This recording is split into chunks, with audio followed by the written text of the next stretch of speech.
முடியுமா? Price the Lord. எத்தனை பேர் உற்சாகமா இருக்கிறீங்க? அதிகாலையிலே தேவ சமூகத்துக்கு வந்திருக்கிற அந்த sister, praise the Lord. Praise the Lord. Okay, price the Lord. உற்சாகமா இருக்கிறீங்களா? ஒரு பிரைஸ் தி லார்ட் சொல்லுங்க. மற்றவங்க எல்லாம் நிக்கிறீங்க. Praise the Lord. Praise the Lord, Pastor. Thank you. சொல்லாதவர்கள் ஒருக்கா சொல்றீங்களா? நீங்க ஆயத்தமா இருக்கும். Amen. Praise the Lord. Praise the Lord. மத்தவங்க பிரைஸ் தி லார்ட். நீங்க ஆயத்தமா இருந்தா தான் தேவ சமூகத்துல வார்த்தை கொண்டு வர அடியனுக்கு கர்த்தர் உற்சாகத்தை கொடுப்பார். Amen. Hallelujah. Pravalini sister, praise the Lord. Ramesh Kumar, praise the Lord. Praise the Lord. சத்தத்தை காணல. ஒரு பிரைஸ் தி லார்ட் சொல்லுங்கம்மா. பிரைஸ் தி லார்ட் சொல்லுங்க ஐயா. காலை பொழுதும் கூட தேவ வார்த்தை சுமந்து வந்திருக்கிறாதானே தேவ மனுஷனை நாங்க கனம் பண்ணணும். Welcome pastor. Praise the lord. Kiruba pastor. ஊடகம் என்ற தலைப்புல நாங்க தேவனுடைய வார்த்தை கேட்க வந்திருக்கோம். Welcome pastor. தொடர்ந்துமாக உங்களுக்குரிய நேரத்தை நீங்க பயன்படுத்திக் கொள்ளுங்க. கர்த்தருடைய பரிசுத்தமுள்ள நாமத்துக்கு மகிமை உண்டாவதாக. இணைப்பில் இருக்கின்ற ஒவ்வொருவரையும் வாழ்த்துகிறேன். எல்லாருக்கும் காலை வணக்கத்தை தெரிவித்துக் கொள்ளுகிறேன். கர்த்தர் நல்லவர், அவர் கிருபை என்றும் உள்ளது. காலைதோறும் அவருடைய கிருபைகள் புதியவைகளாய் இருக்கிறது. உண்மையாகவே நாம் ஒரு புதிய கிருபைக்குள்ளே வந்திருக்கிறோம். நாம் நிற்பதும் நிர்மூலமாகாதிருப்பதும் அவருடைய கிருபை. அவைகள் காலைதோறும் புதியவைகளாயிருக்கிறது. இந்த அதிகாலை பொழுதிலே ஆண்டவருடைய வார்த்தையை கேட்கும்படி அவருடைய சமூகத்திலே கூடி வந்த உங்களை நிச்சயம் தேவன் ஆஸ்வதிப்பாராக. ஏனென்றால் ஒரு புதிய கிருபைக்குள்ளே நாம் கடந்து வந்திருக்கிறோம். புதிய கிருபை. நாம் கிருபை கிருபை என்று சொல்லுகிறோம். ஆனால் அந்த புதிய கிருபையை பெற்றுக்கொள்ள வேண்டும் என்றால் அதிகாலையிலே தேவ சமூகத்திலே வந்து காத்திருப்பது அது அவசியமாயிருக்கிறது. நீங்கள் சங்கீதத்தை வாசித்து பார்த்தால் சங்கீத புத்தகத்திலே நிறைய சங்கீதக்காரனுடைய அனுபவங்களை நாம் பார்க்கக்கூடியதாயிருக்கிறது. இந்த காலை பொழுது என்பது தேவன் நம்மத்தியிலே அசைவாடுகின்ற ஒரு நல்ல பொழுதாகும், நல்ல நேரமாகும். நாமும் தேவனோடு உறவாடுவதற்கு அது ஏதுவான ஒரு பொழுதாகும். அதிகாலை என்பது ஒரு அமைதியான ஒரு பொழுது. எந்த விதமான பரபரப்பும் எந்த விதமான டென்ஷனும் இல்லாமல் அதிகாலையிலே நாம் எழுந்து முதல் அவருடைய முகத்தை பார்க்கின்ற ஒரு பொழுதாயிருக்கிறது. யாருடைய முகத்தையும் அதிகாலையிலே நாம் பார்க்காமல் எந்த காரியத்தையும் ஈடுபடாமல் நாம் தேவனுடைய முகத்தை பார்த்து தேவனுடைய நாமத்தினாலே அவருடைய வார்த்தையை கேட்கும்படியாக அவருடைய சமூகத்திலே நாம் கூடி வருகிறோம். என்றால் தேவன் அதிகாலையிலே தன்னை தேடுகிறவர்களில் அவர் பிரியமுள்ளவராயிருக்கிறார். என்னை சிநேகிக்கிறவனை நான் சிநேகிக்கிறேன், அதிகாலையிலே என்னை தேடுகிறவன் கண்டுவான் என்று வேதத்திலே வாசிக்கிறோம். இன்னைக்கு அநேகருக்கு இந்த பாக்கியம் கிடைக்காது, விரும்பினாலும் கிடைக்காது. சில பேர் காலையில் எழுப்பி நாம் ஜெபிக்கணும் என்று நினைத்துட்டு படுப்பார்கள், காலையில் எழும்ப மாட்டார்கள்.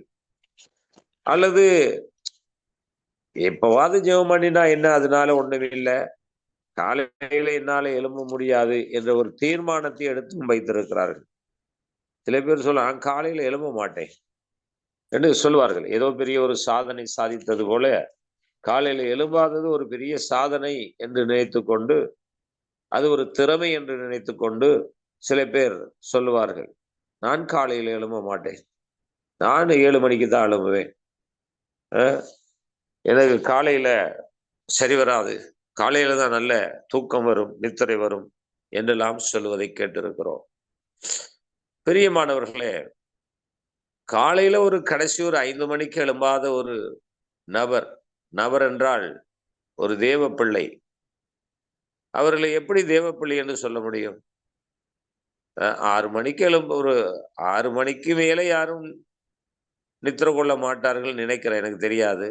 ஆனா 7 மணி வரைக்கும் நித்திர கொள்ளுகிறோம். சரி, 7 மணிக்கு எழும்புகிற ஒரு நபர் என்று வைத்துக் கொண்டாலும் 7 மணிக்கு எழும்புற அந்த நபர் 5 மணிக்கு எழும்பி அந்த 2 மணித்தியாலங்களை 2 மணி நேரங்களை கர்த்தருக்காக தியாகம் செய்து அவருடைய வார்த்தையை கேட்க அவருடைய பாதத்தில் வருகின்ற பொழுது அவருடைய ஆவி, ஆத்துமா, சரீரம் எவ்வளவாக பலனடையும் தெரியுமா? ஆத்துமா எவ்வளவு பலனடையும் தெரியுமா? அதை தெரியாமல் மாமிசத்துக்கு இடம் கொடுத்து கெத்செமனேயிலேயே அங்கே ஆண்டவர் 3 பேரை கூட்டிக் கொண்டு போனார். யோவான், யாக்கோப்பு, பேதுரு இங்கே இருந்து ஜெபியுங்கள் சொன்ன போது அவர்கள் இங்கே தூங்கி கொண்டிருந்தார்கள். அதுபோல இன்னைக்கு நாம் ஜெபிக்க வேண்டிய நேரத்திலே, நாம் ஆண்டவருடைய வார்த்தையை கேட்க வேண்டிய நேரத்திலே தூங்கிக் கொண்டிருப்போம் என்றால் அது ஆண்டவருக்கு பொருத்தமானதும் அல்ல, பிடித்ததும் அல்ல என்பதை நாம் கருத்தில் கொள்ள வேண்டும். ஒரு வசனத்தை வாசிக்கலாம். Thank you Jesus.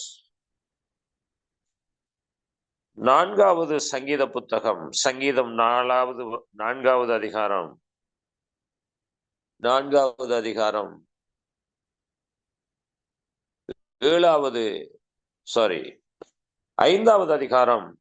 3வது வசனத்தை வாசிங்கள். 5ஆம் அதிகாரம் 3வது வசனம். கர்த்தாவே, காலையிலே என் சத்தத்தை கேட்டிருவீர். காலையிலே உமக்கு நேரே வந்து ஆயத்தமாகி காத்திருப்பேன். பார்த்தீர்களா? கர்த்தாவே, காலையிலே என் சத்தத்தை கேட்டருளுவீர். காலையிலே உமக்கு நேரே வந்து ஆயத்தமாகி காத்திருப்பேன். அந்த காலை பொழுது என்பது மிகவும் முக்கியமான ஒரு பொழுதாயிருக்கிறது. அது நமக்கும் ஒரு சோதனையான பொழுதும் கூட என்று சொல்லலாம். காலையில தான் நல்ல தூக்கம் வரும், நல்ல நித்திரை வரும். காலையில தான் காலையில இழுத்து மூடி போர்த்து கொண்டு படுக்கிற ஒரு நேரமா இருக்கும். நல்ல தூக்கம் வரும். அந்த தூக்கத்தை நாம் தியாகம் பண்ண முடியுமா? அந்த தூக்கத்தை நம்மால் அர்ப்பணிக்க முடியுமா? கர்த்தருக்காக அர்ப்பணிக்க வேண்டும். இப்ப தூக்கமா, புது கிருபையா? எது தேவை? கிருபையை பிறகு வாங்கிக்கலாம். ஒரு பாட்டு பாடிவிட்டா சரி, கிருபை வந்து சேர்ந்துரும். அதனால என்ன இருக்கு? அது 6 மணிக்கு பாடினா என்ன, காலையில 5 மணிக்கு பாடினால் என்ன, அல்லது எப்பவும் பாடலாம்.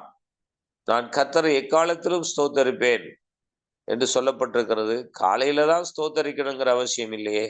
அப்படியெல்லாம் நினைக்கலாம். இல்ல, காலை பொழுது ஒரு முக்கியமான பொழுது. பிரியமானவர்களே, பாருங்க, அமைதி. எந்த வாகன சத்தங்களோ, எந்த வேறு விதமான டிஸ்டர்பன்ஸோ ஒன்றும் இருக்காது. இப்ப காலையில யாரும் எங்களுக்கு போன் பண்ண மாட்டார்கள். இந்த நேரத்தில் யார் எழுப்பி உங்களுக்கு போன் பண்ண போறது? போன் பண்ண மாட்டார்கள். அதுல எந்த ஒரு பிரச்சனையும் இல்லை. இப்ப வேலையும் கூட இருக்காது. காலையில கொஞ்சம் ரிலாக்ஸா இருக்கக்கூடிய ஒரு நேரம். அது தியானத்திற்கான அருமையான நேரம். அந்த நேரத்தை நாம் தெரிவு செய்வது நல்லது. இதைத்தான் இயேசு கிறிஸ்துவும் அந்த நேரத்தை தான் மனிதனாய் இருந்த போது அவர் தெரிந்து கொண்டார். அதிகாலையில் இருட்டோடே அவர் போய் ஜெபம் பண்ணினார் என்கின்ற ஒரு வார்த்தை வேதாகமத்தில் பதிவாகி இருக்கிறது. அதிகாலையில் இருட்டோட ஒரு ஜெபிக்கிற பழக்கத்தை நாம் ஏற்படுத்திக் கொள்ள வேண்டும். பிரியமானவர்களே, இது ஒரு பழக்கமாக்கி கொள்ளலாம். எல்லாம் ஒரு பழக்கத்துல வாரதுதான். பாருங்க, காலையில அநேகமானவர்களுக்கு டீ குடிக்கிற பழக்கம் இருக்கு. காலையில டீ குடிக்காம இருக்கவே முடியாது. ஒரு நாள் ட்ரெயின்ல நானும் இன்னொரு பாஸ்டரும் ஒரு ஊழியத்துக்காக போய் கொண்டிருந்தோம். காலையில ஒரு 4 மணி ஆகிட்டு. 4 மணியாக இவர் துடிக்கிட்டு நிற்கிறார் பாஸ்டர். என்ன டீக்காரனை காணையில புலம்பி கொண்டிருக்கு. ஐயோ வரலையே வரலையே வரலையே வரலையே என்று அங்க ஓடுறாரு, இங்க ஓடுறாரு. இந்த டீ வித்து கொண்டு வருவார்கள் ட்ரெயின்ல. அவர்களை காணையிலேன்னு ரொம்ப தடுமாற்றம் அவருக்கு. அவரால் அந்த டீ குடிக்காம இருக்க முடியல. நானும் கூட காலையில டீ குடிக்கிற பழக்கம் இருக்குத்தான். சோ அவர் பயங்கரமான தீவிரவாதியா இருக்கிறார் டீ குடிப்பதில். பிறகு அவன் ஒரு 5:30 மணி 6 மணிக்கு வந்தான் ஒரு டீ வித்து கொண்டு வருகிறவன். அவனை பார்த்ததும் அவருக்கு பெரிய மகிழ்ச்சி. அந்த டீயை குடித்த பிறகு அப்பா அவருக்கு பெரிய ஒரு திருப்தி. இது எப்படி அவருக்கு அந்த பழக்கம் வந்தது? அல்லது இப்படி ஒரு கட்டாயம் தானா?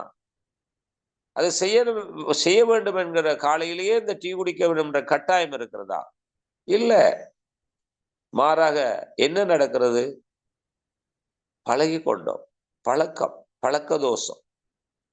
அதுபோல பிரியமானவர்களே, இந்த காலையில சில பேருக்கு டீ இல்லாமல் எப்படி இருக்க முடியாது எப்படியோ அப்படியே காலையில ஒரு 5 மணிக்கு எழும்பி பழகிவீர்கள் என்றால், பழகிக்கொள்வீர்கள் என்றால், அதுக்கு பிறகு நீங்க என்னதான் உங்களை போர்வை போத்தி தூங்க வச்சு தாலாட்டு பாடினாலும் உங்களால நித்திர கொள்ளவே முடியாது, தூங்கவே முடியாது. காரணம் என்ன தெரியுமா? பழகி விட்டீர்கள். அதுபோல அந்த அதிகாலையிலே தேடுகிற ஒரு பழக்கத்தை நீங்கள் ஏற்படுத்திக் கொள்ள வேண்டியது அவசியமா இருக்கிறது. பிரியமானவர்களே, பாருங்கள் 5வது சங்கீதம் 3வது வசனத்திலே இப்படியாய் பார்க்கிறோம். என்ன? கர்த்தாவே, காலையிலே என் சத்தத்தை கேட்டருளுவீர். காலையிலே உமக்கு நேரே வந்து ஆயத்தமாகி காத்திருப்பேன். அப்ப இந்த பழக்கம் நமக்கு தேவையா இருக்கிறது. இந்த பழக்கம் நமக்கு அவசியமா இருக்கிறது. பழகி கொண்டா ஓகே, அவ்வளவுதான். பழகி கொண்டா ஒரு பிரச்சனையும் இல்லை. ஆனா இந்த பழக்கத்தை நாம் ஏற்படுத்திக் கொள்ளணும். எதுக்குமே ஒரு பழக்கமாக்கி கொள்ள வேண்டியது அவசியம். காலை பொழுதுல எனக்கெல்லாம் காலையில ஒரு 6 மணி 7 மணி வரைக்கும் தூங்க சொன்னா தூங்க முடியாது. என்ன பழக்கம், காலையில எழும்பி பழக்கம் ஆயிட்டு. எப்பவாது முடியாது, ஒரு பலகீனம், அந்த நேரத்துல நம்மளால எழும்ப முடியாதுண்டா அது ஒண்ணும் செய்ய முடியாது. அப்போ நாம் ஒரு 5 மணி அந்த 6 மணிக்கு அப்படியும் என்னதான் முடியாம இருந்தாலும், என்னதான் பலகீனமா இருந்தாலும் ஒரு 6 மணிக்கு பிறகு தூக்கம் வராது. 5 மணிக்கு பிறகு தூக்கம் வராது. பிரியமானவர்களே, இந்த பழக்கத்தை நாம் ஏற்படுத்திக் கொள்ள வேண்டியது அவசியமா இருக்கிறது. இதை குறித்து நாம் புதிய கிருபை என்கின்ற அந்த பகுதியில கூட நிறைய விஷயங்களை நாம் கடந்த நாட்களை பார்த்திருக்கிறோம். வாசிக்கலாம். ஸ்தோத்திரம். நீதிமொழிகள் 8:17 வருஷங்கள். நீதிமொழிகள் 8:17.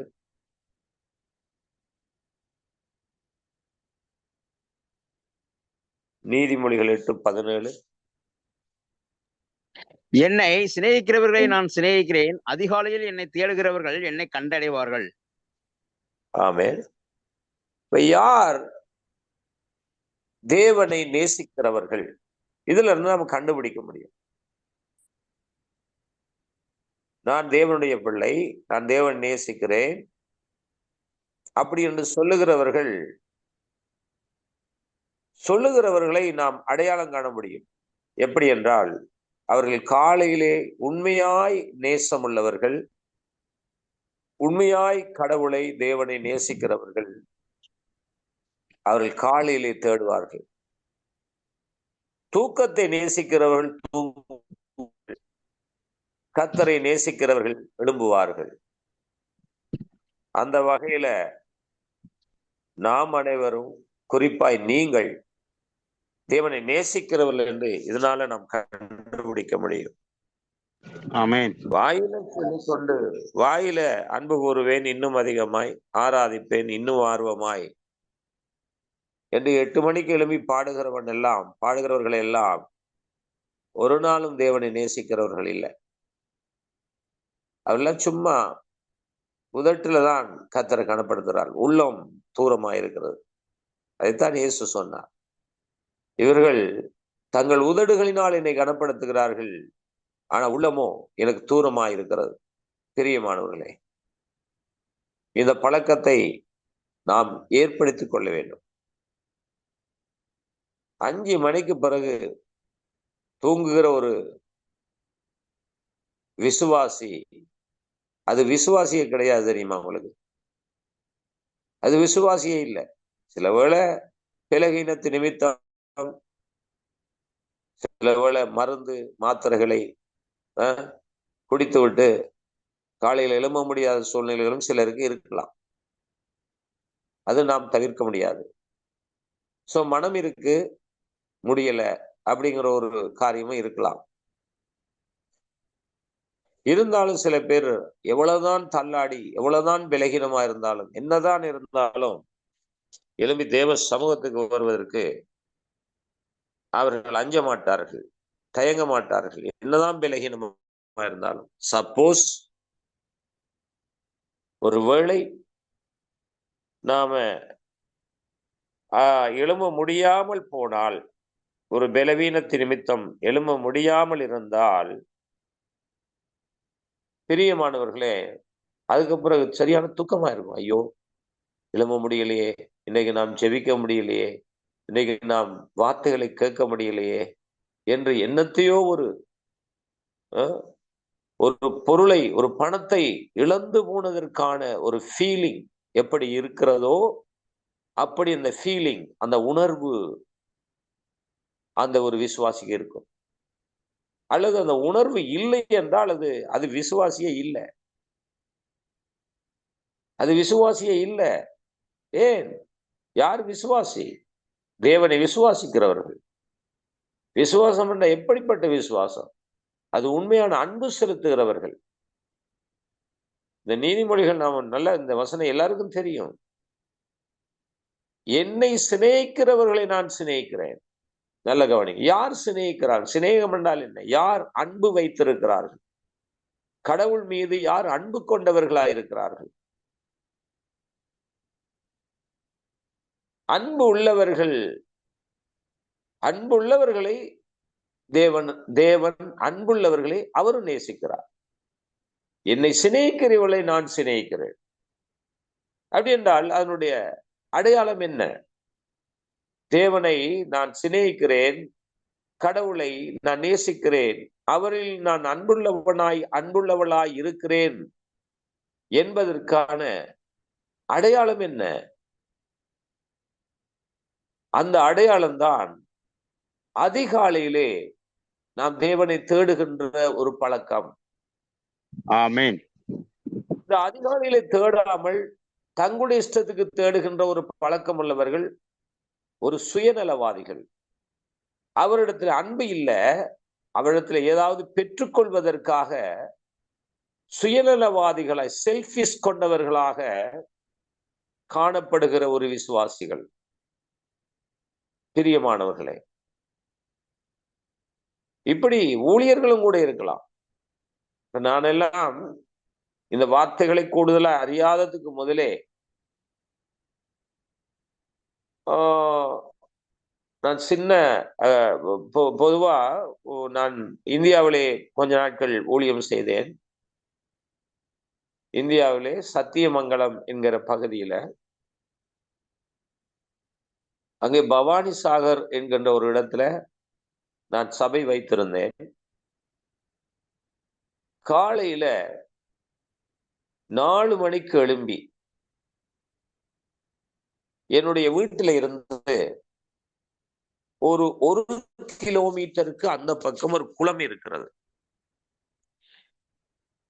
அந்த குளத்துக்கு போய், அது சொல்லுவார்கள் பவானி சாகர் டேம் என்று சொல்லுவார்கள். இந்தியாவிலே உள்ளவர்களுக்கு நீங்கள் கேள்விப்பட்டிருப்பீர்கள். பவானி சாகர் டேம் என்று சொல்வார்கள். அதுக்கு மேலதான் அந்த மலை அடிவாரத்துக்கு கீழே இந்த டேம் இருக்கு. அது அந்த மலைக்கு அந்த பக்கம் ஊட்டி இருக்கிறது. அந்த மலைக்கு இந்த பக்கம்தான் இந்த இடம் இருக்கிறது. அது ஊட்டிக்கு போகிற வழியாகும். அங்கு காலையிலேயே 4 மணிக்கு எழுப்பி போய்விடுவேன். இதற்கிடையில எனக்கு 2 சிறு பிள்ளைகள் இருந்தார்கள். என்னுடைய பிள்ளைகளையும் அந்த நேரம் மோட்டார் பைக் எல்லாம் இல்லை என்னிடத்துல இல்லை. ஸோ ஒரு சைக்கிள் ஒன்று இருந்தது. அந்த சைக்கிள் அந்த பிள்ளைகளை ஏற்றி கொண்டு நான் மட்டும் இல்லை, ஒருவனுக்கு 3 வயது, இன்னொருவனுக்கு ஒருவனுக்கு 5 வயது, ஒருவனுக்கு 7 வயது. சைக்கிளை ஏற்றிக்கொண்டு அவர்களையும் கூட்டிக் கொண்டு நான் போய் விடுவேன். போய் அங்கே சின்ன பிள்ளைகள் விளையாடி ஒருவன் ஜெபம் பண்ணுவான், மூத்தவன் கொஞ்சம் ஜெபம் பண்ணுவான், சின்னவன் விளையாடி கொள்வான், அவனுக்கு பெருசா தெரியாது. ஆனா அங்க ஜெபம் பண்ணிட்டு வருவேன். அப்படி ஒரு பழக்கம் இருந்தது எனக்கு. அந்த பழக்கம் அது ஒரு நல்ல ஒரு ஆரோக்கியத்தை கொடுக்கிற ஒரு பழக்கமாகவும் இருந்தது. பிரியமானவர்களே, நீங்கள் மட்டுமல்ல, உங்களுடைய பிள்ளைகளுக்கும் அந்த பழக்கத்தை பழக்குங்கள். ஒருவேளை உங்களுடைய பிள்ளைகள் சிறு பிள்ளைகளாக காலையிலே எழும்ப பழக்குங்கள், எழுப்பி விடுங்கள். படிக்கிற பிள்ளைகளை நல்ல நேரத்தோட, ஒருவேளை தொழில் நிமித்தம் வியாபாரத்தின் நிமித்தம் நீங்க லேட்டாக இருக்கலாம். இருந்தாலும்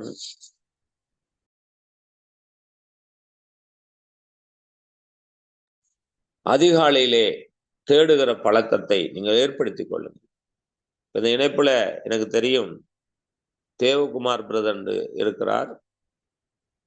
அவர் உண்மையா அவர்கள் படுக்க ஒரு 10-10:30 ஆகும், 11 மணியும் ஆகும் நினைக்கிறேன்.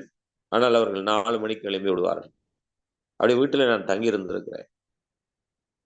என்னதான் டயர்டா இருந்தாலும், என்னதான் இருந்தாலும், உண்மையாகவே அவர்கள் கணவனும் மனைவியும் இந்த காலை பொழுதில் எழுப்பி விடுவார்கள். நல்ல ஒரு பழக்கத்தை ஏற்படுத்தி கொண்டார்கள்.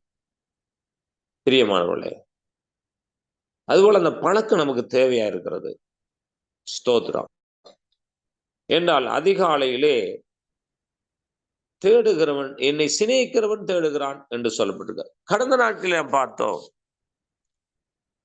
நிறைவானது வருகின்ற பொழுது குறைவானது ஒளிந்து போகும் என்கிற சத்தியத்தை நாம் கேட்டோம். என்ன நிறைவு, என்ன குறைவு என்று பார்க்கும் இடத்தில் நிறைவு என்ன, குறைவு என்ன, யாருக்கா சொல்ல முடியுமா? நாம் கடந்த நாட்களை பார்த்த அந்த பகுதி தானே. என்ன நிறைவு, என்ன குறைவு சொல்லுங்க. நிறைவு எது, குறைவு எது? Price the Lord. இருக்கிறீங்களா? அன்பு பஸ்டர். அறிவு குறைவு உள்ளது.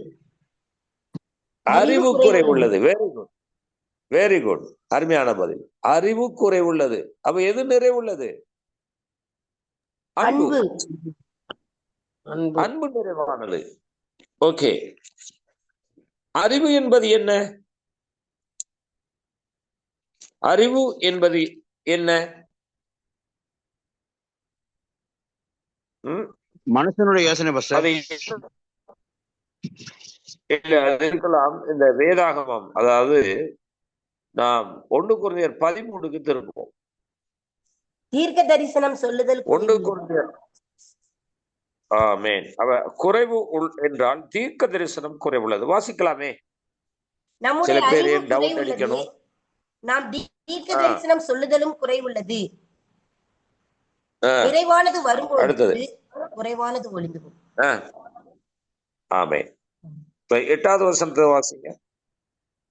அன்பு ஒரு காலம் ஒளியாது. அன்பு ஒரு காலம் ஒளியாது.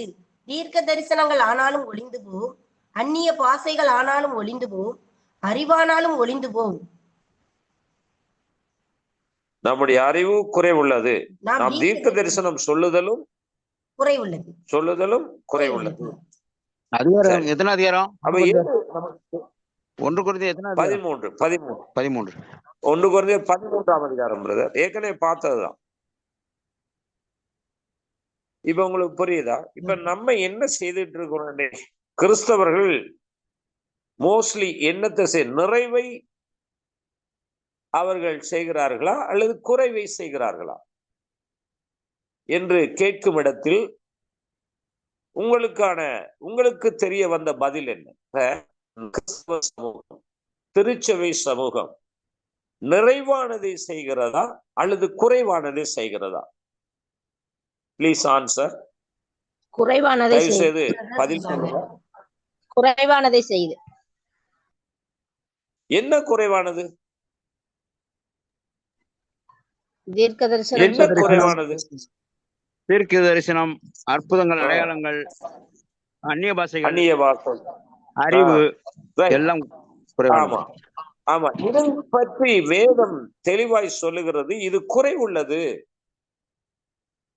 அப்ப குறைவைத்தான் நாம் பார்த்துட்டு இருக்கிறோம், குறைவைத்தான் செய்து கொண்டிருக்கிறோம். அப்ப நிறைவு என்ன? நிறைவு என்ன? அன்பு, அன்பு, அன்பு. அப்ப நிறைவானதை நாம் ஏன் செய்ய முடியல நம்மால? ஆனா நம்ம ஆண்டவருடைய பிள்ளை என்று சொல்லுகிறோம், ஆண்டவருடைய பிள்ளை என்று சொல்லுகிறோம், நான் கர்த்தரை நேசிக்கிறேன் என்று சொல்லுகிறோம். நேசிக்கிறேன் என்று வாயிலை சொல்லிவிட்டால் போதுமா? வாழ்க்கையிலே அந்த நேசத்தை காட்ட வேண்டாமா? வாழ்க்கையிலே தேவனை நேசிக்கும் என்ற நேசத்தை காட்டுகின்ற முதல் அடையாளம் எது? சொல்லுங்க, முதல் அடையாளம் எது? அன்பு. அன்பு. அன்பு. ஓகே, அந்த முதல் அடையாளம் அன்பு என்றால் அந்த அன்பு எப்படி வெளிப்படும்? எப்பொழுது வெளிப்படும்? சொல்லுங்க. இப்ப நம்ம பார்த்து கொண்டிருக்க பாடத்துலதான் கேள்வி கேட்கிறேன். அதிகாலையில தேடும் போது. சொல்லுங்க. அதிகாலையில் தேடினான். அதிகாலையிலே தேடுகிற ஒரு நபர் தான் கடவுளை நேசிக்கிறார் என்கின்ற ஒரு அடையாளம். அதுதான் அடையாளம், ஐடென்டிஃபிகேஷன். கவனிக்கிறீங்களா? அதுதான் அடையாளம். அதிகாலையில ஒரு விசுவாசி கர்த்தரை தேடவில்லை என்றால் ஒரு போதும் நேசிக்கிறவர்கள் அல்ல, அவரிடத்திலே ஏதாயிலும் பெற்றுள்ள ஒரு சுயநலவாதி என்பதுதான் இதனுடைய அடையாளம். நல்ல கவனிங்க. சில பேர் பாருங்க, நல்லா வயசு போயிருக்கும், பலகீனமா இருப்பாங்க, ஆனா காலையிலேயே எழும்பி என்ன செய்வாங்க? சத்தமாய் தேவனை துதிப்பார்கள், காலையில தேவனை தேடுவார்கள். அன்பு, அன்பு. அப்ப குறைவு எது? தீர்க்க தரிசனம், அந்நிய பாஷை, அற்புதம், அடையாளம், ஊழியம், நம்முடைய சொந்த கருத்துக்கள், நம்முடைய சுயநலங்கள், நம்முடைய அறிவு. எது நிறைவு? அன்பு. ஆமென், ஆமென், ஆமென். சபையில ஆண்டவர் போட்டு அன்பால் நிரப்புங்க, அன்பால் நிரப்புங்க என்று சொல்லி யாராவது கத்துறோமா? அப்படி கத்துறோமான்னு கேட்கிற பதில் சொல்லுங்க. என்னத்தை நிரப்ப சொல்லி கேட்கிறோம்? என்னத்தை நிரப்ப சொல்லி கேட்கிறோம்? ஆவியானவர் நிரப்ப வேண்டும் என்று. ஆவியானவர் நிரம்பணும், வல்லமை வரங்கள் நிரப்ப வேண்டும். அப்ப இந்த வேதாகமத்தினுடைய இந்த வேத பாடத்தினை நாம கூடுதலாக ஆராய்ந்து பார்க்கிறதுனால நமக்கு தெரியுது, குறைவுதான் கேட்கிறோமே தவிர நிறைவை கேட்கிறோம் இல்ல. ஆமென். நிறைவை பெற்றுக்கொள்ளவும் விருப்பம் இல்ல, ஆனா குறைவு மட்டும்தான். சரி, இன்னொரு விஷயம். ரைட், இப்ப நாம சொல்லிட்டோம். வேற நிரப்பும் என்று சொல்லுவோம், பாப்போம், யாராவது சொல்லுங்க. ஓகே, இப்ப வல்லமையால நிரப்பும், வரங்களினால நிரப்பும் கேட்கிறோம். ஓகே, இன்னொரு விஷயத்த நம்ம நிரப்பும் என்று சொல்லுவோம், பாப்போம், யாராவது சொல்றீங்களா? அபிஷேகத்தால் நிரப்பும். அபிஷேகத்தால் நிரப்பும். ரைட், அபிஷேகம், அந்த அந்நிய பாஷை, வல்லமை, வரமெல்லாம் ஒண்ணுதான் வச்சுக்கொள்ளுங்க. இன்னொரு காரியத்தால நிரப்புங்கள் என்று கூடுதலாக ஜெபம் பண்ணுவாரு. போதகர்ல இருந்து ஆசீர்வாதம். வெரி குட், சரியா சொன்னீங்க. ஆசீர்வாதத்துல நிரப்பும், ஆசீர்வாதத்துல நிரப்பும்னு சொல்லுவார்கள். இந்த ஆசீர்வாதமும் குறைவுள்ளதுதான், உங்களுக்கு தெரியுமா? ஹலோ, இந்த ஆசீர்வாதமும் குறைவுள்ளதுதான். ஆசீர்வாதம் என்று எதை வைத்து ஆசீர்வாதம் என்று சொல்லுகிறார்கள்? சொல்லுங்க. பணம் பொருள் தான் பாஸ்டர், பணம் பொருள். அது பொருள், பொருள் பண்டங்கள், பணம். அப்ப எப்படி அந்நிய பாஷையும் தீர்க்க தரிசனம் ஒளிந்து போகிறதோ அது போலவே இந்த பொருள்களும் இந்த பணமும் கூட ஒளிந்து போகும், அழிந்து போகும். அப்ப நாம் எதை கேட்க வேண்டுமோ அதை கேட்பது இல்லை, எதை கேட்க கூடாதோ அதை கேட்டுக்கொண்டிருக்கிறோம். இது தேறினவர்களுக்கு தான் என்னுடைய இந்த ஸ்டடி புரியும். ஆமென். பேபிஸ்களுக்கு புரியாது. பேபிஸ் என்றால் குழந்தைகள். குழந்தைகளுக்கு புரியாது. குழந்தைகளை ஏற்றுக்கொள்ளவே ஏற்றுக்கொள்ளாது. சில பேருக்கு இந்த பாருங்க, சில நேரம் என்னுடைய ஸ்டடி சில பேருக்கு பிடிக்காது. ஆனா தேறினவர்கள் வெரி வெரி இன்ட்ரெஸ்டிங்கா கேட்பாங்க. ஆமென். இந்த பேபிஸ் எல்லாம் அதெல்லாம் தூங்கிடுவாங்க. அது குழந்தைகள் தானே, அதுக்கு தேவை இது இல்லை, அதுக்கு தேவை பால், ஃபீடிங் பாட்டில். என்ன சொல்ற இந்தியாவில் என்ன சொல்றது பிரதர்? தமிழ்நாட்டுல ஃபீடிங் பாட்டிலுக்கு என்ன சொல்றது? பால் பாட்டல். பால் பாட்டிலா? ஆமா பாஸ்டர். சூப்பி போச்சு. இலங்கையில சூப்பி போத்தல். அவங்களுக்கு புரியும். இந்தியாவில சொல்றது பால் புட்டி என்று. பால் புட்டி, வெரி குட், சரியானது. பால் புட்டி பாருங்க, இலங்கையில உள்ள ஆளுக்கு தெரியுது பால் புட்டி. சரி, ஒவ்வொரு ஏரியால ஒரு விதமா செய்வார்கள். இவர்களுக்கு பால் புட்டி, சூப்பி போத்தில் கொடுக்கணும், ஃபீடிங் பாட்டில் கொடுக்கணும். அது பேபிஸ்கள் அதை குடிச்சிட்டு அப்படி சூப்பிக்கிட்டு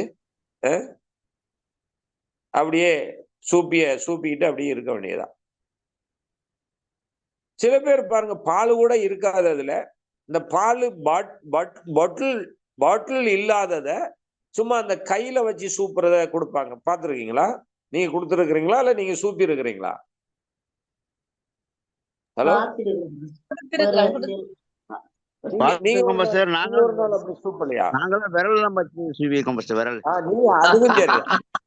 விரல். இப்ப அது அந்த என்ன சொல்றது, அந்த அதுக்கு என்ன சொல்ல, அந்த ரப்பர் இருக்குங்களா, அந்த ரப்பர். ஆமா ஆமா, அந்த ரப்பருக்கு என்ன சொல்லலாம்? எடுத்து வாயில வச்சுட்டா பிள்ளைகள் அழாது, அந்த ரப்பர். இப்ப இந்த தேவகுமார் பிரதர் சொன்னப்பல ரப்பரே இல்லைன்னா வாயில விரல வச்சிட வேண்டியதுதான். என்ன சரி, இப்ப வாயில விரல வச்சிட வேண்டியதுதான். இப்ப நிறைய விசுவாசிக்கு வாயில விரல வச்சுட்டு சூப்பிக்கிட்டு இருக்கிறாங்க. நிறைய விசுவாசிகள் இந்த ரப்பரை வச்சுட்டு சூப்பிக்கிட்டு இருக்காங்க. பால் கூட இல்லை சில இடத்துல. பால் குடிச்சா கூட பரவாயில்ல, ஓரளவுக்கு பரவாயில்ல. ஆனா பாலும் கூட கிடையாது சில இடத்துல. நான் சொல்றது என்ன புரியுது உங்களுக்கு? என்ன விளங்குது? ஹலோ, இருக்கு. ஒரு இடத்துல ஆண்டவருடைய வசனம் இல்லை. திருவா பாஸ்டர். ஆமாம். இப்ப நம்ம பாக்குற மாதிரி சில இடத்துல பால் கொடுத்தா கூட பரவாயில்லையே, பாலும் இல்லையே. அந்த ரப்பரை மட்டும் கொடுத்துட்டு, அல்லது ரப்பரும் இல்ல போடா நீ கைய வச்சுட்டு சூப்பிட்டு தான் விரல அப்படிங்கிற அளவுக்கு போகுது. என்ன செய்யறது? எப்படி நாம ஒரு வளர்ச்சி அடைந்து தேவனுடைய ராஜ்யத்துக்கு போக முடியும்? யோசித்து பாருங்க. எந்த நிலையில இன்னைக்கு தள்ளப்பட்டிருக்கோம்? ஒரு அனாதைகளாக தள்ளப்பட்டிருக்கோம். மக்கள் பயணிக்கிறார், சாப்பாடு இல்லாமல் தவிக்கிறார்கள். தெரியுமா? சாப்பாடு இல்லாமல் மக்கள் தவிக்கிறார்கள். ஆனால் தாகம் மேல் தண்ணீரை ஊற்றுவேன் என்று ஆண்டவர் சொல்லுகிறார். ஆமென். வறண்ட நிலத்தின் மேல் ஆறுகளை ஊற்றுவேன் என்று சொல்லுகிறார். ஆனா இதெல்லாம் வேற பக்கம் திருப்பிக்கிறாங்க. இந்த வசனம் எல்லாம் வேற பக்கம் திருப்பி, தாகமுள்ளவன் மேல் தண்ணீரை ஊற்றுவேன் என்றது இதெல்லாம் பணத்துக்கும் பொருளுக்கும் திருப்புறாங்க அந்த வசனத்தை. அப்படி அல்ல. அந்த வசனம் பணத்தை பொருளையோ குறிப்பிடவில்லை. அது சொல்ல வருகிறது என்ன? 23ஆம் சங்கீதமே எதை சொல்லுகிறது? அதற்கான ரெவலேஷன், அதற்கான வெளிப்படுத்தல் என்ன? அதை எதை எடுத்தாலும் சரி, வளர்ச்சி கொண்டு வந்து தங்களுடைய மாமிச குறைவுகளைத்தான் இவர்கள் நிறைவை பிடித்து குறைவாக்கிறார்கள். 23ஆம் சங்கீதம் சொல்லுவது என்ன?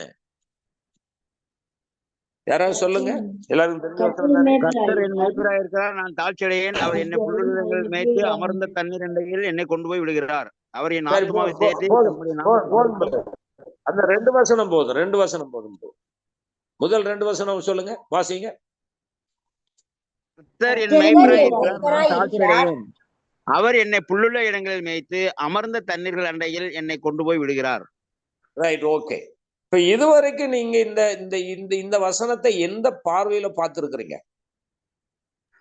நாங்க கஷ்டப்பட்டு ஆசீர்வாதமான உலகத்தினுடைய காரியத்துக்காக மட்டும் பார்த்திருக்கோம் பாஸ்டர். ஆசீர்வாதத்தை நம்பி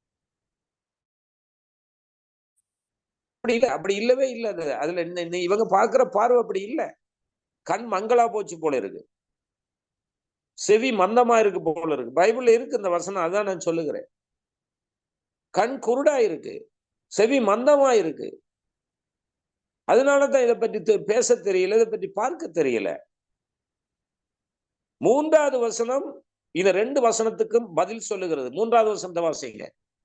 அவர் என் ஆத்துமாவை தேற்றி தம்முடைய நாமத்தின் நிமித்தம் என்னை நீதியின் பாதைகளில் நடத்துகிறார். சரி, போதும். இப்ப இந்த கர்த்தரின் மேய்ப்பராய் இருக்கிறார், நான் தாழ்ச்சி அடையேன். அவர் என்னை புல்லுள்ள இடங்களில் மேய்த்து அமர்ந்த தண்ணீர் அண்டையில நடத்துகிறார் என்றால் அதற்கான ரெவலேஷன் வேர்டு, அதற்கான வெளிப்படுத்தல் 3வது வசனம் தெளிவுபடுத்துகிறது. 3வது வசனம் தெளிவுபடுத்துகிறது. அங்க சொல்லல கர்த்தரின் மேய்ப்பராய் இருக்கிறார், நான் தாழ்ச்சி அடையேன். அவர் என்னை புல்லுள்ள இடங்களில் மேய்த்து அமர்ந்த தண்ணீர் அண்டையிலே கொண்டு போய் விடுகிறார். அவர் என் சரீரத்தை தேற்றி, அவர் என் பொருளாதாரத்தை தேற்றி, அல்லது அவர் என்னை ஆசீர்வதித்து, அப்படித்தானே இருக்கு பிரதர் சிஸ்டர்? உங்க பைபிள் அப்படித்தானே இருக்கு? ஹலோ, கேக்குதா? என்ன சத்தத்தை காணையில? இப்ப அந்த இடத்துல கொண்டு போய் இந்த ஃபீடிங் பாட்டில வைக்கிறாங்க. இப்ப புரியுதா என்ன ஃபீடிங் பாட்டில்? என்னது? ஆசீர்வாதம். அது என்னது? இப்ப நான் சொல்ற அந்த விஷயத்துக்கே வாங்க, அந்த ரூட்லயே போகும். ஃபீடிங் பாட்டில், பால் புட்டி அல்லது சூப்பி போத்தி, அதை கொண்டு போய் வயல வச்சுட்டு கத்தலன் மேய்ப்பராக இருக்கிறான்னு சூப்பிக்கிட்டே இருங்க. அல்லது அதுல சூப்பி அந்த பால் கூட இல்லை, சிலர் இடத்துல ரப்பரும் வேற என்ன விரலையும் வச்சுக்கிட்டு சூப்பிக்கிட்டே இருங்கடாப்பான்னு போதனை நடக்குது. அது அல்ல அதுக்குரிய வசனம் அது அல்ல.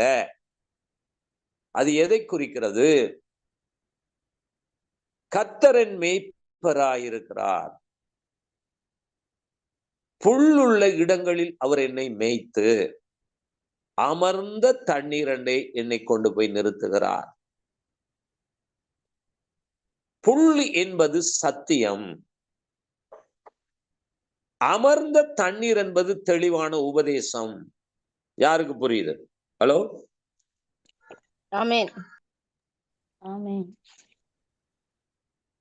எல்லாருக்கும் புரியுதா? ஆனா இதை கொண்டு போய் எண்ணத்துல கொண்டு வச்சுக்கிறாங்க, பால் குடிக்கிறதுல வைத்துக் கொள்றாங்க. ஏன் அவனுக்கு தெரியல, பாவம் தெரியல. ஏன் கண் குருடா இருக்கு, காதும் செவிடா இருக்கு. அப்ப அவங்களால என்ன செய்ய முடியும்? குருடருக்குத்தான் வழிகாட்ட கூடுமா? மத்தேயு 23 சொல்லுகிறது. குருடனுக்கு வழிகாட்டக்கூடுமா? குருடருக்கு வழிகாட்டுகிறார்களே, எப்படி அவர்கள் 2 பேரும் விழுந்து போவார்களே? யோசித்து பாருங்கள்.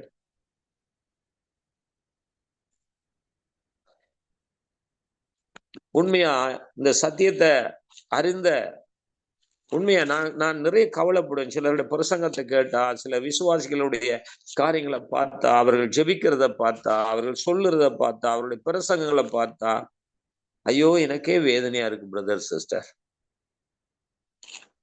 அப்ப நானே ஒரு சிம்பிள் பர்சன். ஆனா தேவன் நிறைவானவர். அவர் பார்த்து எவ்வளவு வேதனை அடைவார் சொல்றேன், யோசிச்சு பாருங்க. அவர் பார்த்து எவ்வளவு வேதனை அடைவார். அவர் எழுதி கொடுத்தது வேற, இவர்கள் சொல்லுவது வேற. அவர் மனிதன் இந்த நோக்கத்தை தன்னுடைய விருப்பத்துக்கு திருப்பி கொண்டு வசனங்களை எல்லாம் தன்னுடைய ஆசைக்கு, தன்னுடைய இச்சைக்கு திருப்பி கொண்டு இருக்கிறார். இதைத்தான் இயேசு கிறிஸ்து இந்த பரிசேயர், சதுசேயர், பிரதான ஆசாரியர்கள், வேதபாரர்களை எச்சரித்தார். குருடருக்கு வழிகாட்டுகின்ற குருடர்களே, நீங்கள் பரலோகத்துக்கு போவதும் இல்லை, பரலோகத்துக்கு போறவனை விட போறதும் இல்லை. பரலோகத்துக்கு நீங்க போக மாட்டீங்க, நீங்க மற்றவனை விடவும் மாட்டீங்க. இதைத்தான் இயேசு எச்சரித்தார். அடுத்து அவர் சொன்னார், அவர்களை பார்த்து, நீங்கள் வேத வாக்கியங்களையும் அவருடைய வல்லமைகளையும் தப்பாய் இடை போடுகிறீர்கள், தவறாய் போதிக்கிறீர்கள். வேத வசனத்துக்குள்ள, தேவனுடைய வார்த்தைக்குள்ள மனித வார்த்தையை மிக்ஸ் பண்ணி கலப்படம் செய்து மக்களுக்கு கொடுக்கிறீர்கள் சொல்லுகிறார். நான் சும்மா சொல்லல, வேத கலப்படம் செய்து நீங்கள் இந்த உணவை கொடுக்கிறீர்கள். இந்த கலப்படத்தை பற்றி வேதம் சொல்லுகிறது, வாசிங்கள். மார்க்கு 7வது அதிகாரம் 6வது வசனத்தை வாசிங்கள். மார்க்கு 7:6. அவர்களுக்கு அவர் பிரதித்தரமாக, இந்த ஜனங்கள் தங்கள் உதடுகளினால் என்னை கனம் பண்ணுகிறார்கள், அவர்கள் இருதயமோ எனக்கு தூரமாய் விலகி இருக்கிறது என்றும், மனுஷருடைய கற்பனைகளை உபதேசங்களாய் போதித்து வீணாய் எனக்கு ஆராதனை செய்கிறார்கள் என்றும் எழுதி இருக்கிற பிரகாரம் மாயக்காரராகிய உங்களை குறித்து ஏசாயா நன்றாய் தீர்க்க தரிசனம் சொல்லி இருக்கிறான். பார்த்தீர்களா? கலப்படம் பண்ணி கொடுக்கிறாங்கப்பா. தேவனுடைய வாக்கியங்களை மனுஷ உபதேசங்களாக மாற்றி இந்த மக்களுக்கு செய்கிறார்கள். அத போதனையை கேட்கிறவனும் அவனும் குருடனாயிருக்கிறான், இவனும் போதிக்கிறவனும் குருடனாயிருக்கிறான். வேத வசனத்தை பிழையா தப்பா சொல்லி கொடுக்குறாங்கப்பா. வேதவசனம் தேவனுடைய வேதம் அவர் சொல்லுகிறது வேற, அந்த வசனத்தை எடுத்துக்கொண்டு இவர்கள் சொல்லுகிறது வேற. இதுக்கு ஒரு உதாரணம் 23வது சங்கீதம்.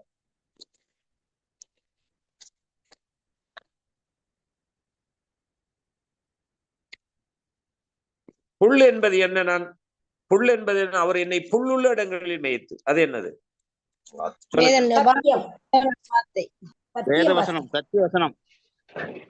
அமர்ந்த தண்ணீர் என்றது என்ன?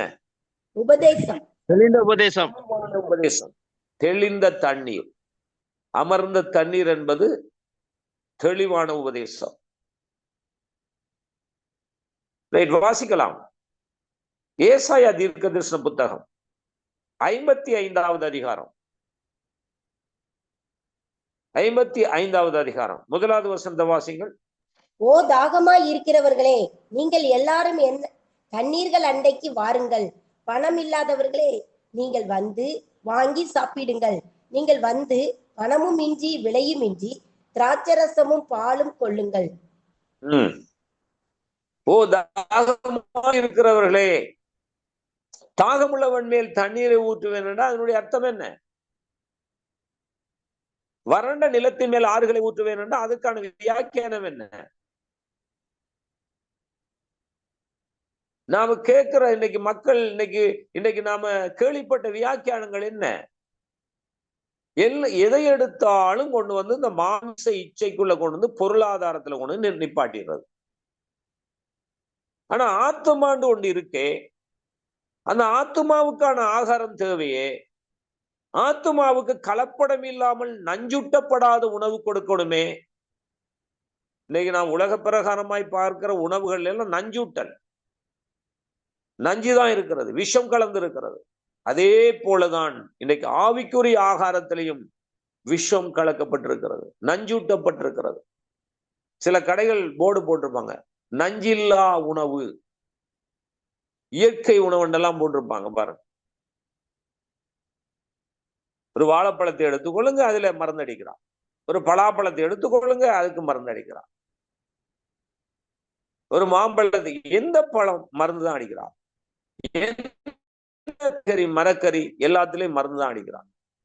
எல்லாம் மருந்துல தான் போய்கிட்டு இருக்கு. நாம மாமிச உணவு கூட அதே மாதிரிதான் ஆவிக்குரிய உணவாகிய ஆத்தும ஆகாரமும் நஞ்சூட்டப்பட்டு இருக்கிறது. உங்களால கண்டுபிடிக்க முடிகிறதா? அந்த அளவுக்கு வளர்ந்து இருக்கிறீங்களா? எத்தனை வருஷம் நீங்க ரட்சிக்கப்பட்டிருக்கிறீங்க? எத்தனை வருஷம் ஊழியம் செய்து கொண்டிருக்கிறீங்க? மின்னுவதெல்லாம் பொண்ணுன்னு நினைக்கிறீங்களா? சில பாம்பு கூட நல்லா அழகா மின்னும். அழகா மின்னுதேன்னு அந்த பாம்பு உங்களால பிடிக்க முடியுமா? சில பாம்புகள் இருக்கு, நல்ல நல்ல நாம என்னது அவ்வளவு அழகா இருக்கும் சில பாம்புகள். பாம்பு அழகா இருக்குன்னு உங்களுடைய வீட்டுல கொண்டு வந்து வளர்க்க முடியுமா? மின்னுவதெல்லாம் பொண்ணு நினைக்கிறீங்களா? வெளுத்ததெல்லாம் பாலுன்னு நினைக்கிறீங்களா? ஆராய்ந்து பாருங்கம்மா, ஆராய்ந்து பாருங்க ஐயா. தேவன் நமக்கு அந்த ஆற்றலை தந்திருக்கிறார், அந்த அறிவை தந்திருக்கிறார் தானே. ஏன் நம்மால ஆராய முடியல? ஏன் நம்மால சத்தியத்தை அறிந்து கொள்ள முடியல? நஞ்சூட்டப்பட்ட ஆவிக்குரிய உணவை நீங்கள் உண்டு கொண்டு மயக்க நிலையிலே காணப்படுகிறோமே. வேதவசனம் என்ன சொல்லுகிறது? நாம் என்ன செய்து கொண்டிருக்கிறோம்? நிறைவானது வரும்போது குறைவானது ஒளிந்து போகும். நிறைவு என்ன என்பது நமக்கு தெரியாமல் தடுமாறுகிறோம். குறைவைத்தான் இன்றைக்கு கத்தி கத்தி கத்தி கத்தி உபாசம் பண்ணி கேட்கிறோம். யாராவது அன்பினால நிரப்புங்கப்பா, நம்முடைய வார்த்தையினால நிரப்புங்கப்பா, நம்முடைய தேவ ரகசியத்தினால் நிரப்புங்கப்பா, நம்முடைய பரலோக ராஜ்யத்தினுடைய ரகசியத்தை அறிந்து கொள்வதற்கு என் கண்களை திறந்துருங்கப்பா. இப்படிப்பட்ட பாடல்கள் ரேர், எங்கேயோ மருந்து மாதிரி 1-2 இருக்கும். மற்றும்படி எல்லா பாடல்களை எடுத்துக்கொள்ளுங்க, எல்லா போதனைகளை எடுத்துக்கொள்ளுங்க, எல்லா தீர்க்க தரிசனங்களை எடுத்துக்கொள்ளுங்க. மாத்தி மாத்தி தீர்க்க தரிசனம் சொல்றாங்க. இந்த பெரிய விஐபி எப்படிதான் இந்த பொய்ய சொல்றாங்களோ தெரியாது. இந்த தலைவர் தான் வருவார் தீர்க்க தரிசனம் சொல்லுவாங்க, அந்த தலைவர் வராட்டா அதை பிரட்டி வேற விதமா தீர்க்க தரிசனம் சொல்றாங்க. எலெக்ஷன்ல இவர் தான் வெல்லுவாரு, உன்னை கேட்டாங்களா? யார் வந்தாதான் உனக்கு என்ன? உனக்கு என்ன? நம்முடைய ஆட்சி எது? நம்முடைய அரசாட்சி எது? ஆண்டவர் சொல்லிக் கொடுத்த ஜெபமே சொல்றது இல்லையே. பரமண்டலங்களில் இருக்க எங்கள் பிதாவே, உம்முடைய நாமம் பரிசுத்தப்படுவதாக, உம்முடைய ராஜ்யம் வருவதாக, உம்முடைய சித்தம் பரமண்டலத்திலே செய்யப்படுவதோ பூமியிலேயும் செய்யப்படும், அதுவே சொல்லுகிறது இல்லையே நம்முடைய ஆட்கள்.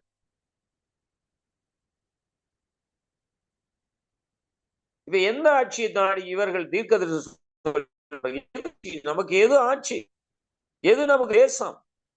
எது நிரந்தர ஆட்சி? எது நிரந்தர தேசம்? எது நிரந்தர ராஜா? யார் நிரந்தர ராஜா?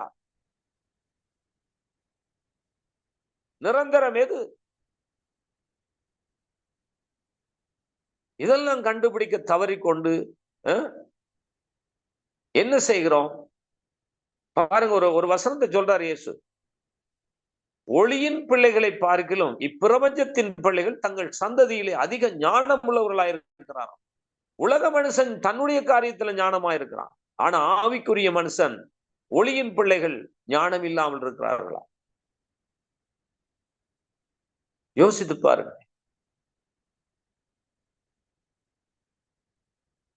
எந்த வசனத்தை எடுத்துக்கொள்ளுங்க, எல்லாத்திலையும் கொண்டு வந்து மாமிச இச்சைக்குள்ள கொண்டு வந்து பொருளாதாரத்தையும் உலக காரியத்தையும் பணத்தையும் பொருளையும் இந்த மாமிசத்தையும் கொண்டுகிறார்கள். இதைத்தான் சொல்லப்பட்டிருக்கு. வாசிக்கலாமா? வாசிங்க. யாக்கோப்பின் நிறுவம் 3வது அதிகாரம் 1வது வசனம். யாக்கோப்பு 3:1.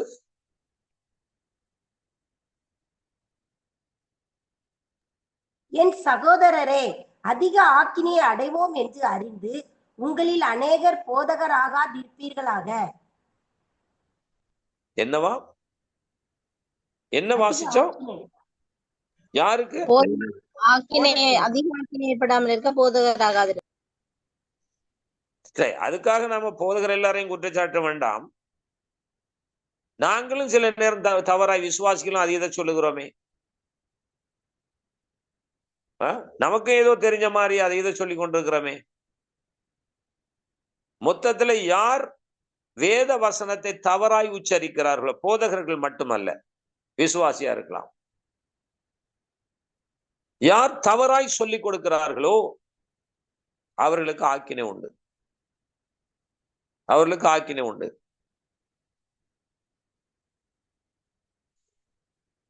அவரின் ஆத்துமாவை தேற்றி தம்முடைய நீதியின் பாதையிலே நடத்துவதற்குத்தான் அவர் புல்லுள்ளடங்களில் மேய்த்து அமர்ந்த தண்ணீர் என்றே கொண்டு போய் விடுகிறார். தெரியுமா உங்களுக்கு இந்த சத்தியம்? ஆமென். ஆமென். ஆத்துமாவை தேற்றி நீதியின் பாதையில நடத்துகிறது தான் புல்லையும் தண்ணீரையும் கொடுக்கிறார். அது எந்த புல், என்ன தண்ணீர் தெரியுமா உங்களுக்கு? இதுவரைக்கும் என்ன எதை இதை பற்றி நீங்க என்னத்தை வாசித்து இருக்கிறீங்க, என்னத்தை புரிந்து கொண்டு இருக்கிறீங்க, என்னத்தை நீங்க கேட்டு இருக்கிறீங்க? சொல்லுங்க. யாராவது சொல்ல முடியுமா? சொல்லுங்க. இந்த 23ஆம் சங்கீதத்துல நீங்க பார்த்து இருக்கிறீங்க, என்ன கேள்விப்பட்டிருக்கிறீங்க? இந்த சங்கீதம் சொல்லும் போது என்ன ஃபீலிங் உங்களுக்கு இருந்தது? கர்த்தரின் மேய்ப்பராக இருக்க நான் தாழ்ச்சி அடையேன் அப்படிங்கிற பாஸ்டர். இந்த பூமியில நல்ல சாப்பாடு நல்ல ஆகாரத்தை கொடுத்து நம்மளை வழி நடத்துவாருன்னு தான் பாஸ்டர் இது நாள் வரைக்கும் நாங்க புரிஞ்சு கொண்டது. பாருங்க, அவன் 3வது வசனம் என்ன சொல்லுது? 3வது வசனம் என்ன சொல்லுது? ஆத்துமாவை பற்றி எல்லாம் பேசுது, மாமிசத்தை பற்றி பேசுதா? இல்லையே. ஹலோ, கேக்குதா உங்களுக்கு? கேக்கு பாஸ்டர். அப்ப நம்ம என்ன மாமிசத்தை பற்றி பேசி கொண்டிருக்கிறோமே? அதுதான் எல்லாருக்கும் வேதவசனம் தெரியாது. பாருங்க, யாருக்கு தேவன் வெளிப்படுத்த சித்தம் கொள்ளுகிறாரோ அவர்களுக்கு மட்டும்தான் வெளிப்பாடு கிடைக்கும். அவங்க மட்டும்தான் தெளிவா வேதத்தை ஆமென். எல்லாருக்கும் போதிக்க முடியாது. கர்த்தருக்கு ஸ்தோத்திரம். கர்த்தர் உங்களை ஆஸ்வதிப்பார். Price the Lord. இன்றைய பாடத்துல நீங்க என்ன கற்றுக்கொண்டீங்க? யாரோ ஒரு ஆள் சொல்ல முடியும்?